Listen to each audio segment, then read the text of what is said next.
মানেই দুঃখের শুরু। এই সময়ে সে প্রকৃত সুখী মানুষকে জানেন, যার মধ্যে কোনো দুশ্চিন্তা নাই। মানুষ নিজেদের স্থান নিয়ে কখনোই সন্তুষ্ট বোধ করি না, কখনো স্যাটিসফাইড হই না। আমরা মানুষ কি করলো, মানুষ কি খেলো, মানুষ ওইটা পড়লো আমি কেন পেলাম না, বা মানুষ এটা পেলো আমি কেন এটা পেলাম না, মানুষ এত সহজে পেয়ে যাচ্ছে আমি কেন এত কষ্ট করেও পাচ্ছি না।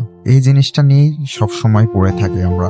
এটা আমাদের জন্মগত অভ্যাস, আর এটা আমরা চাইলেও খুব সহজে পরিবর্তন করতে পারি না। যদি আমরা নিজেকে ভালো রাখতে চাই, আমাদের মনকে সন্তুষ্ট রাখতে চাই, তাহলে লোকে কি করতেছে, মানুষ কি পেলো, এটার দিকে ফোকাস করা যাবে না। নিজের মধ্যে কখনো ওই হিংসাটা আনা যাবে না। যখনই আপনার নিজের মধ্যে একটা মানুষের ভালো দেখে হিংসাটা আনবেন, তখনই আপনার মধ্যে ওই খারাপ লাগাটা শুরু হয়ে যাবে, এবং তখনই আপনি পূর্বে কি পেয়েছেন না পেয়েছেন এই জিনিসগুলোকে ভুলে যাবেন, এবং শুধুমাত্র সে কি পাচ্ছে বা সে কি পেয়েছে এটাতে ফোকাস করবেন। আপনি হয়তো আপনার জায়গা থেকে ভাবতেছেন সে হয়তো বা ভালো আছে অনেক বেশি, আপনি আপনার জায়গা থেকে স্যাটিসফাইড হইতে পারতেছেন না, কিন্তু বিষয়টা এমন নাও হইতে পারে। বিষয়টা এমনও হইতে পারে যে সেও তার জায়গা থেকে খুব একটা বেশি ভালো নাই, যেটা আপনার কাছ থেকে অনেক বেশি ভালো লাগার মতো লাগতেছে।